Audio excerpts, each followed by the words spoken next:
The next item of business is statement by Graham Day on the Scottish Government's legislation programme. The Minister will take questions at the end of his statement, so there should be no interventions or interruptions. And I call on Graham Day. Presiding Officer, I want to set out for the Chamber the Government's plans for managing its legislative programme in light of the impacts of COVID-19. Scotland, like countries across the globe, face an unprecedented challenge. The fact that the Parliament will spend the lion's share of today on an emergency coronavirus bill is ample evidence of the current reality. The next few weeks and months are likely to be extremely difficult and will need a sustained, collective, national endeavour in response.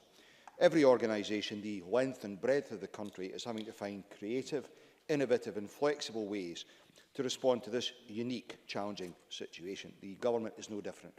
Not only are we having to manage the crisis nationally under the leadership of the First Minister, like any other employer, we have to protect our staff and ensure their well-being and accept that whatever our best endeavours, we will see our workforce impacted. Along with every other organisation, we're also under pressure and having to manage our resources as carefully as we can so that we can devote the maximum effort to concentrate on the nation's response to the COVID crisis. Those self-same challenges face the Parliament too, demonstrated clearly by the fact that to follow guidelines we are meeting for only one day this week and in reduced numbers. I therefore want to place on record my gratitude for the constructive way that members, committees and the parliamentary officials have responded to what is confronting us. Presiding Officer, as the First Minister has made clear, we expect that the Government's response to COVID will be sustained over an extended period. The Chief Medical Officer has said that restrictions could be in place for 13 weeks, and the UK Deputy Chief Medical Officer has indicated this could impact on our lives for up to 6 months or perhaps more. We therefore need to make some pragmatic but fundamental essential changes to the legislative plans before this Parliament. The Government's legislative programme absorbs a lot of time and resource of the Government, this Parliament and beyond. I'm sure that members will accept that it is entirely inevitable that we've had to carefully consider the implications for it of the COVID-19 outbreak. I'm clear that delivery as expected of the existing or intended programme is not possible. A different approach is required. I would therefore like to set out the principles I'm adopting in managing the Government's legislative programme in that context. Presiding Officer, the first principle is that the Government will prioritise legislation which is needed to respond to COVID. In particular, we will bring forward any necessary emergency legislation beyond what was provided for in the UK Government's emergency bill and the legislation we are in the midst of scrutinising today. In addition to the commitments given by ministers earlier this morning around further justice-related legislation immediately post-recess, it is highly likely we will have further wider emergency legislation to consider before May. Such is the scale and volume of the issues requiring to be addressed. The second principle is that the Government will also prioritise other essential non-COVID legislation. As members will know, the Parliament routinely passes a wide range of essential secondary legislation which is needed to ensure that our public services and other parts of society can continue to operate effectively. Government and Parliament officials are working collaboratively to identify the most efficient means of bringing forward the most pressing secondary legislation. The third principle is that we will deprioritise any legislation, primary and secondary, which is not identified as being essential in the immediate term. Although my view remains that every piece of legislation which the Government proposes has an essential purpose, it's obvious in these exceptional circumstances that not all essential purposes can now be treated as equal. In other words, not all of our current programme can or will be delivered in the timescale we previously announced. Not when the Parliament, its committees and its members must in their own ways respond to the challenges that COVID-19 presents. I'm therefore taking steps to ensure that resources and parliamentary time can be diverted away from legislation that is not time-bound in order to free up our capacity to deal with COVID. The fourth principle is that we will work openly and collaboratively with the Parliament, its Bureau and its committees in managing delivery of legislation in this difficult period. And I want to acknowledge the importance of the committees and their conveners in all of this. And I want to highlight the agriculture and forensic medical services bills as examples of where we are working collaboratively to overcome COVID-related challenges. Stage 1 of the Agriculture Bill has still to be concluded. I do not intend to ask the Bureau to schedule it in the immediate future because I would wish as many members of the REC Committee as possible to be able to participate. But provisionally, all being well, we would hope to target a date in early May. It has, as a consequence of coronavirus, proved impossible for the Health and Sport Committee to properly scrutinise the Forensic Medical Services Bill thus far. Following discussions with the convener and the Cabinet Secretary for Health, it has been agreed that we will seek to extend the Stage 1 deadline. To be clear, however, both of these are extremely important and necessary bills, and it's my intention that both will continue and be completed. To assist with the preparation and processing of the emergency legislation we're engaging in today, the Government has delayed the introduction of the hate crime and social security bills. But I hope and intend that these are only very temporary delays. It is our intention that these bills will again proceed and be completed in this term. And to be absolutely clear, Presiding Officer, I would hope to conclude Stage 3 of the Consumer Protection Bill, the Elections Bill and the Disclosure Bill as soon as it is practical to do so. I should also reiterate that, as the Cabinet Secretary Michael Russell has previously indicated, no further work is being done for the time being on the Continuity Bill, although we will be forced to revisit this quickly if the UK Government does not move to a common-sense extension of the transition period. The fifth principle is that once we are operating in a post-COVID world, and we all look forward to that, we will work with the Parliament to consider how we effectively manage the remaining legislation, government and non-government, that we hope to deliver before the end of this parliamentary session. Given the scale of the challenge ahead of us and the timescales that we think are involved, it's clear to me, however, that we will not be able to deliver all of the legislation we previously intended to deliver. This is not simply because of the pressures on parliamentary time. Just as great a consideration is the need, as I've indicated earlier, for government resources to be focused on COVID-19 matters. The practical impact of this is that some bills which the government decides to pause now are in all probability not going to be able to be restarted in the present parliamentary session, and other bills which we previously hoped to deliver will not now be introduced. I'm sure the Parliament will understand that the same sort of consideration will need to be given to non-government legislation in due course. Presiding Officer, members will be aware that we already made the difficult but sensible decision to not progress the transient visitors levy at this time. I can further advise the Chamber that we do not now intend to introduce in this session the Good Food Nation and Circular Economy bills, which were scheduled to come forward shortly. All three are important bills, but the present emergency, its unknown timescales and consequences, and the need to prioritise means we very regrettably need to pare back legislation and focus on the immediate term. The Government will reflect further on matters when determining the shape of our Year 5 programme. However, I can also advise Parliament that as we focus our energies on responding to the challenges set by the pandemic, it is regrettably the case that work within government is being halted for now on the planned bills on movable transactions, Gender Recognition Act reforms and Fox control. I'm afraid this is an unavoidable consequence of focusing resource on the efforts to deal with the virus. As the COVID crisis unfolds, there may well be further difficult decisions to come, and I can give members an undertaking that we will maintain lines of communication with the relevant committee and the wider Parliament as we are able to, and that a revised programme will be published in September as we enter the final year of the Parliament. Presiding Officer, I understand that in some cases the need to pause or delay aspects of this legislative programme will be deeply disappointing, and that for some who waited a long time to see these reforms, there will be a frustration that we can no longer achieve all that we wanted to. However, this is a challenging time for all of us, and there will be more challenges ahead. This is a pragmatic but essential approach the Government is taking. I know that members will have questions, and I will do my best to respond to them. Presiding Officer.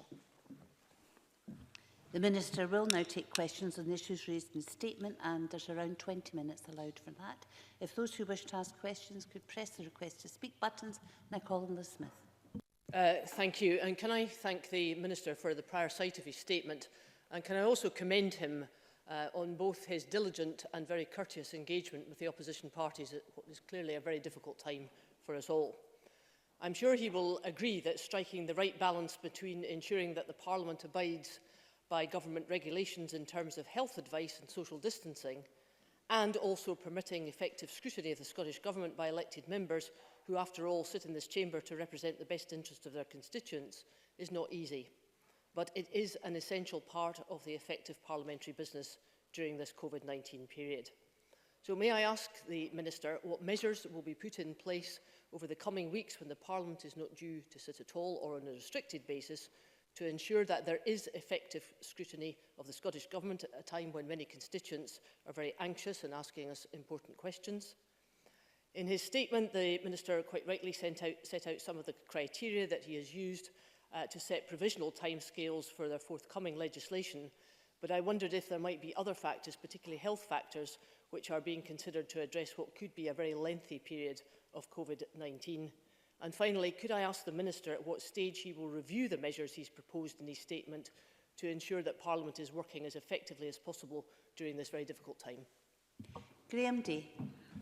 Presiding Officer, can I also thank Liz Smith for her very constructive, indeed all the business managers for their constructive contribution to the work that's going on here.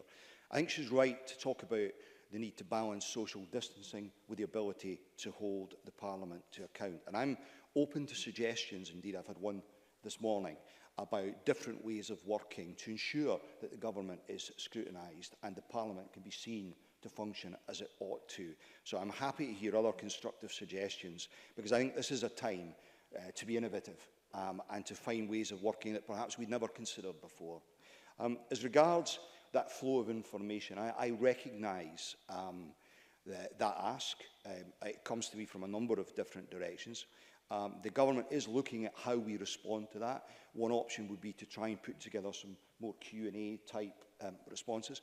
But I hope members will recognise also the strain on the organisation and the pressures on those staff that we have who are fit and healthy. By way of illustration, over the weekend, in excess of 30 Scottish Government officials, including 16 lawyers, worked until the early hours of 2 mornings to produce the emergency legislation that we have in front of us.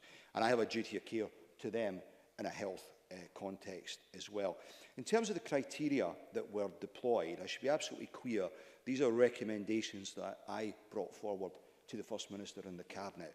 They were based on a number of reasons, not the least of which would be the resource that each of the pieces of legislation would demand. Perhaps a good example of that is movable transactions, a very important piece of legislation that could have considerable economic benefit, but which would require a considerable amount of resource. And I commit myself to continuing to work with the other parties. Alex Rowley. Yeah, thank you, Presiding Officer. The truth is that we do not know what position we're going to be in next week, never mind next month. And it will be important to prioritise, and I respect what the Minister has said. Right now, today, this morning, Unite, Union, GMB and Unison have written to the First Minister raising specific issues about frontline staff, and I think it's issues that all of us will have come across over the last few days. Who gets and who doesn't get the PPE, the protective, personal protective equipment, is a major issue. The social distancing in terms of frontline workers is a major issue. The testing of workers and who are key workers, because the one thing that is sure is that if we can't establish an effective lockdown, then the virus will continue to spread at a rate that it doesn't have to. Those are the kind of issues that MSPs are trying to grapple with, talk to businesses with. It's therefore crucial that MSPs are able to hold the government to account.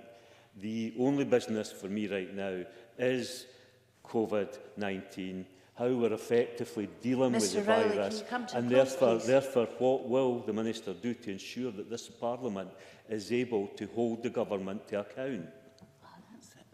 Graham Day. Presiding Officer, I recognise that Mr Rowley isn't a business manager and perhaps isn't cited on the kind of discussions that are going on and the sort of offers that I am making on behalf of the government. For example, the government is freely open to any approaches for statements, for example, on specific subjects. They don't have to be extended statements like these. They can be shorter ones. So the offer is out there to have members do that. And I hear Mr Finlay chuntering in the background, as he's prone to do. Yes, this Parliament will have a recess, but I have already committed, if Mr Finlay had been listening, to mechanisms to try and improve that flow of information. But I would make one very brief plea to members. There is a lot of information out there already. The staff of the government are hard at work dealing with the crisis. So I would encourage them to please look at what's already available and disseminate it amongst their own ranks to help alleviate the pressure on the government officials. And of course, we will undertake to improve the flow of information.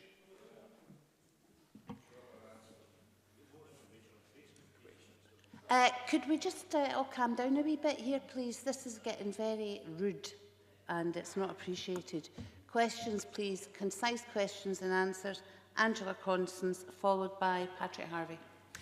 Thank you, Presiding Officer. There's a number of bills that the Minister has not mentioned in his statement, so I therefore wondered what the status of the civil partnership legislation is, which was introduced to correct non-compliance with ECHR, and the Minister may be interested to know that there is indeed committee consensus on the need for this bill and the way forward.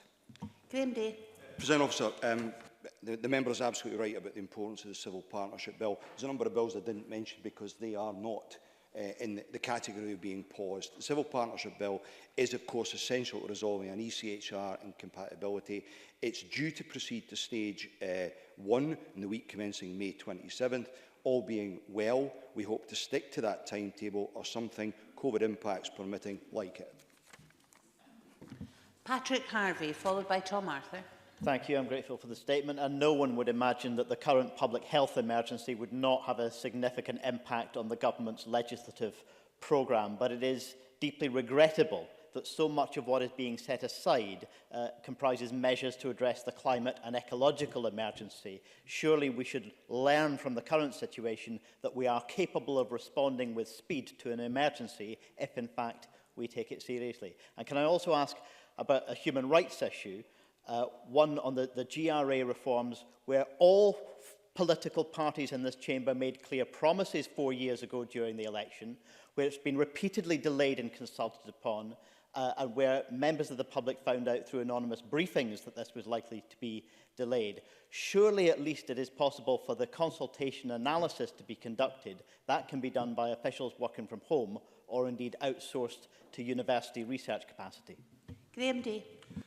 President Officer, let me also acknowledge Patrick Harvey's constructive contribution to what we're trying to do. I fully recognise his point about the climate and ecological situation. The Circular Economy Bill is one very close to my own heart as a former convener of the Environment and Climate Change Committee, and the direction of travel it establishes and supports is one that we as a country have to follow. But is it a priority right now is my question. And how viable, very small example, is it to have an emphasis on reusable cups at present? What would be the appetite for that in the immediate aftermath of this? It is an important bill. So are some of the other ones, and we do need to return to them in due course. But I think this is about prioritising. In terms of the GRA matter, Patrick Harvey asked about the progression around the consultation. The Cabinet Secretary is making the point to me on the front bench here that as soon as we're out of this pandemic, we can look at the consultation.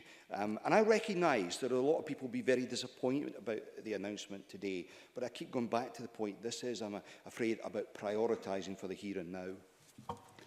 Tom Arthur, followed by Willie Rennie. Thank you, Presiding Officer. In his statement, the Minister said that no further work will be done on the continuity bill, though this will be revisited if the UK Government doesn't revisit its position on the transition period. Can the Minister expand on this and say what impact he thinks the coronavirus will have on the Brexit transition period, and indeed what impact he thinks it should have on the transition period? Graham Day. Officer, the member's right to raise the issue of the implications of trying to complete the UK's departure from the EU by December. The timetable was challenging, to say the least, pre the onset of the coronavirus. Now it's frankly impossible, and from a parliamentary process perspective, let alone the many serious aspects of this, The UK and the EU do need to agree a common-sense way. Let me outline very briefly, I think this might benefit the Parliament's thinking. Just one example. The Scottish Government had been anticipating perhaps having to deal with circa 50 Brexit SIs in the DEFRA space. That was before the end of the year. A few weeks ago, we were advised by the UK Government that it could be as many as 150.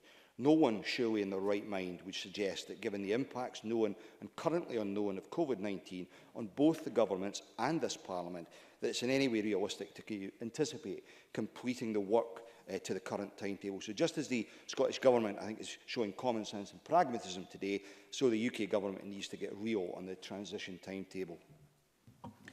Willie Rennie, followed by Rona Mackay. Thank the Minister for the advance of the statement and also for the constructive work in the Bureau. I think none of this was really a surprise today, but I think it's pragmatic and sensible to proceed in this way. And I have to say, ministers have been very open with us in our party in getting the answers that we are seeking. Many of the answers are out there already if we just hunt for them. And I have to say, the officials are doing a remarkable job just now. They are setting up effectively a new system in many areas in a very short space of time. But there will be many people disappointed by the decisions today to delay or to postpone considerably some of the bills. Is there an easy means to communicate directly with those people to explain the reasons? Because they might not be listening to this statement today, but they might welcome and appreciate some kind of explanation. Graham Day. Presiding Officer, again, I thank Willie Rennie, in particular for his comments about the civil service, because the work that's been carried out is enormous and demanding, and they've very much risen to the challenge. I think he again makes a very good point about there will be disappointment out there about some of these bills and the decisions we've taken.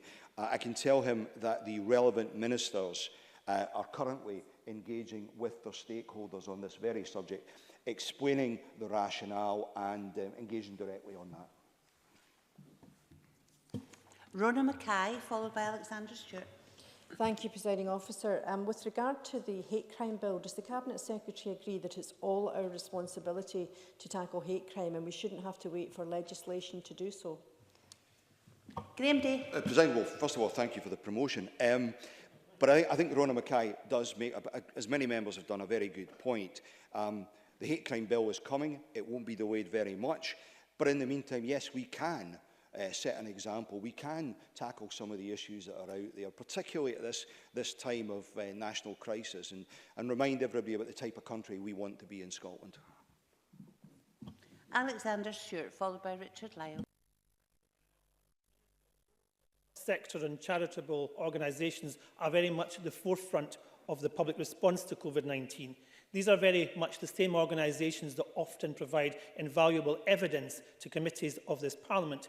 Given the current constraints in their resources, can I ask the Minister what provisions will be made to assist these groups should they require to provide committee evidence for the proposed legislation at the same time that they are providing front-line fighting against COVID-19?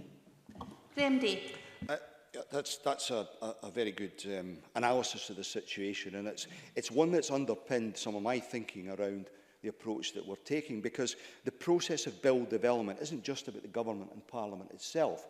He's right to point out all sorts of bodies, charities and interest groups contribute to the development and scrutiny of legislation, and the Health and Sport Committee, as example, recently has struggled to allow people to come and give evidence, and we must be cognizant of that. As we come out of this crisis, many of these organisations will have been working flat out to respond to it, and will still be responding to it as we come out of the crisis. So that has to inform our thinking, and it is informing our thinking about how we take legislation forward and ensure that they are in a position to contribute in the normal way, as normal as we can at this time, and to inform the legislation that this Parliament produces. Richard Lyle, followed by Neil Findlay. Thank you, Presiding Officer. Can I thank the Minister for his tremendous work during this time. Whilst I know that this crisis will have a knock-on effect on both Government and Members' bills, my own Members' bill seeks to address a 38-year wrong caused by the UK House of Commons in 1982. Can I ask the Minister if all committees and chamber time will be constantly reviewed to try to accommodate Members' bills also during this session, even into next year? Graham Day. Presiding Officer, there are a considerable number of worthy members' bills progressing through the Parliament. I know, as we've heard, the member has a proposal of his own.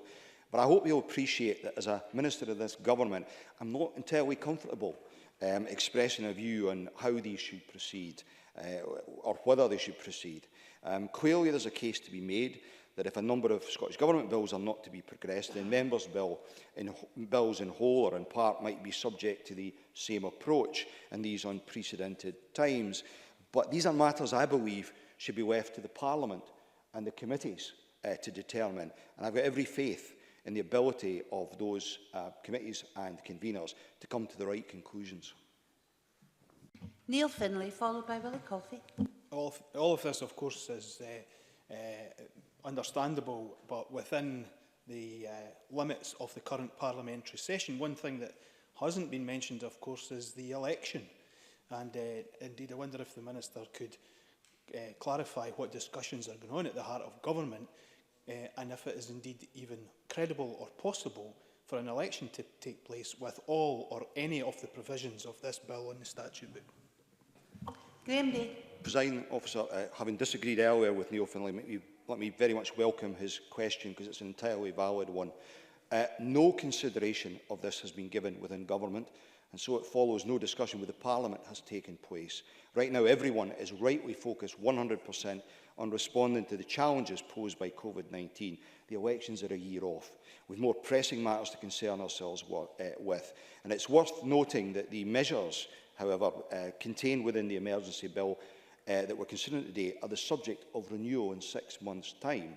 Logically, to pick up Mr Finlay's point, if we were to find ourselves having to invoke renewal in October because these measures remained absolutely necessary, then it might be appropriate to consider whether an extension of the present term would be appropriate. But of course, such consideration would be a matter for all of the parties of this Parliament and not just the Government. And the last question on the Minister's statements from Willie Coffey. Thank you. Can I just ask the Minister, will he give a commitment that he will still take forward the vision set out in the programme to move Scotland forward to becoming a good food nation, irrespective of whether we use this legislation to do so? Graham Day.